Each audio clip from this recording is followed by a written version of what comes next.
Now we're back with another archive segment, normally a major story on our show a year ago. This week we dig back further, much further, for that interview with a young stand-up comic worried about overexposure on weekly TV. Little did he know.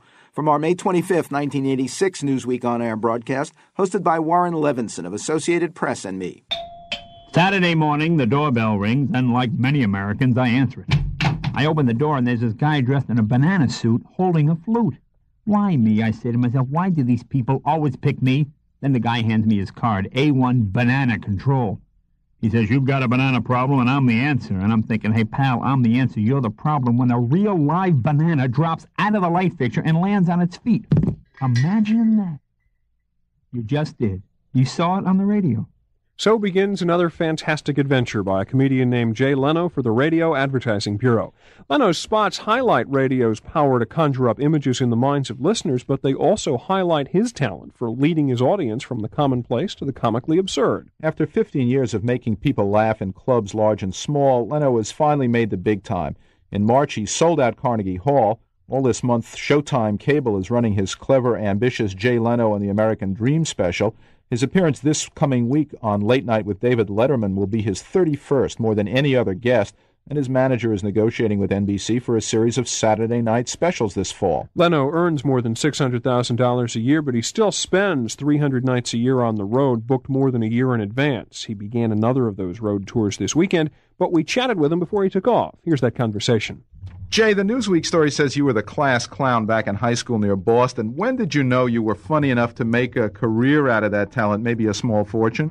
Well, I never really thought that I would. I always, like I always say, when you're flushing tennis balls down the toilet and locking dogs in lockers, that's not a career move, When you almost put a teacher's eye out with a paper airplane, they don't say, gee, you should be a professional entertainer.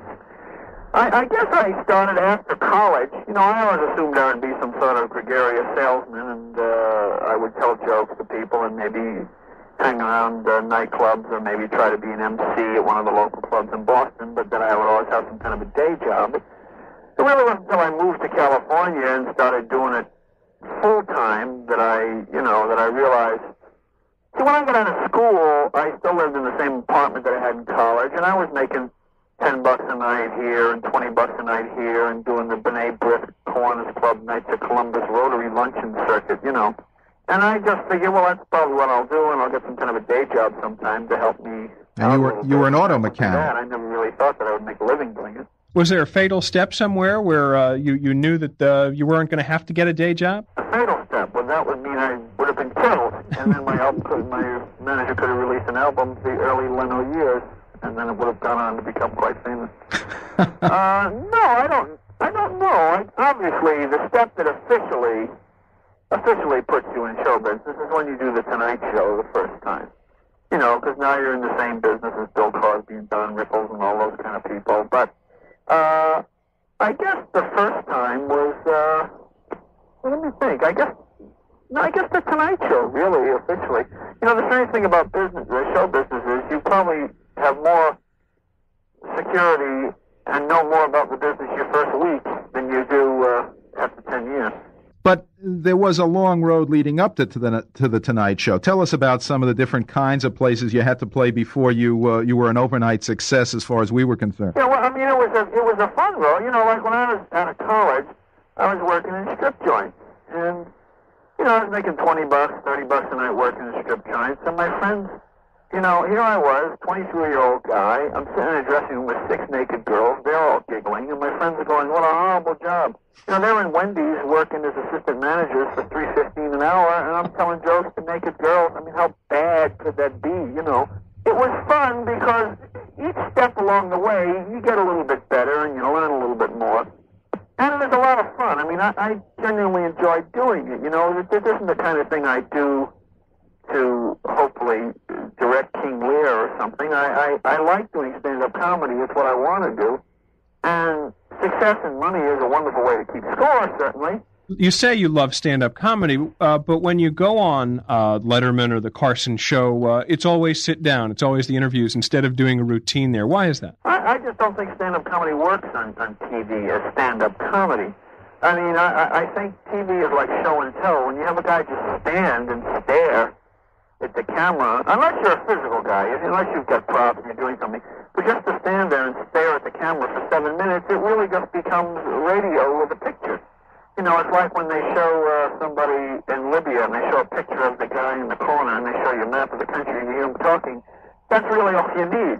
I think TV, especially the talk shows, it is a conversational medium, and it does seem funnier when you see the people reacting to what you're saying. Like if I sit with Letterman and he's laughing at something I'm saying, suddenly this validates what I'm saying, you know, and it just makes it, I think people enjoy the interplay more than they enjoy just man or woman standing there telling jokes. Still, viewers shouldn't think you just walk in off the street for one of those TV appearances. I'm told you can work for 2 weeks developing the material. How do you go about it? I mean, for those TV things and for your regular routines, do you sit down at a typewriter? Do you work in front of a mirror? Do you sit down with your wife and some very tolerant friends? How do you develop it? I just walk in off the street and no. I usually work every night of the week somewhere. When I'm home in Los Angeles, I'll work at the Improvisation or one of the comedy clubs and get up and try out the material. If I'm on the road, I try out the new material in the middle of the act. But my attitude has always been, if you have a joke that works in Oklahoma City and Boston and California and Washington, D.C., then it's probably going to work on television because you've tried it out in front of a number of different audiences. I don't write anything down, and I try to spare my wife. You know, I'm not one of those comedians that comes to bed with a straw hat and a plaid jacket and a jacket thing that squirts water and, you know, that kind of thing. I mean, I try to live as normal a home life as possible. We tried to introduce this segment with the Jay Leno comedy record, but then we discovered that you don't make records. Why is that? You know, to me, if people want to hear the act, I'll come to your town and I'll do it. But you really, you know, you have to put some effort out here. I'm always amazed at friends of mine that go down to the video store and they rent on cassette the funniest movie of last year. They go home, they watch it in their dingy apartment by themselves with their Swanson TV deep dish pie dinner, and they stare at the TV and they go, I didn't think it was very funny. Well, of course it's not funny. You have to go where there are people and you have to share it. You know, it's interesting. A lot of times watching comedy on TV, especially a nightclub comedy that's geared for a nightclub, is a lot like looking in the window of a nightclub watching the guy on stage or the girl on stage. You can hear what's being said and you can see them, but somehow it's just not as funny as when you walk 2 feet and you're inside the room. It's just not the same thing, you know, and the same thing with comedy albums. People play them over and over again until they're sick of the performer, and then they go to see the performer, and they hear the same material, and they become disappointed. See, I just go by my own standard. I know when I was a kid, I'd buy comedy albums, and then I'd go see the performer, and I'd be a little disappointed that it was the exact same routines, word for word, that I heard on the album. So my attitude is I would rather come to the town, do it for people live, let them hear it once, laugh at it, remember what they can, you know, or whatever, and then go away. And this way, if I do come back to that town again, if I do happen to do some of the same jokes, it's not like they just heard it yesterday. Well, which of your routines do you find are most popular with audiences right now? I mean, I know obviously you change the material all the time, but currently, which are the most popular with your audiences? Which are your favorites? Well, the stuff that I like is always the obscure, you know, it's not a matter of any one routine. It's just a matter of an attitude that you try to get across. You know, you get across a certain style that you hope people identify with. I think what I do is mostly just common sense. You know, now here's something I was going to try out tonight. I was talking to a friend of mine yesterday, and I was going to try this joke out tonight. Maybe I'll try it on Letterman next week if it works. I'll try it tonight. But I just thought it was so funny. I was talking to a buddy of mine's kid who's 17. Now, the kid said to me, he said, I'm going to ask my dad for $800. I said, what do you need $800 for? He goes, well, I need car insurance.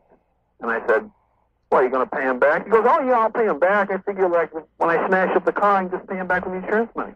It's just such great teenage logic. And it just struck me as so funny, you know. And the kid was actually serious, you know. And I thought, well, I'll try that on stage tonight and see how it works. You know, and those are the kind of places I try to find comedy. I hear you turned down the possibility of a comedy show on ABC TV after Nightline every night, which is a tough act to follow after something like Chernobyl or AIDS or the Third World Debt Crisis, if anyone still happens to be awake.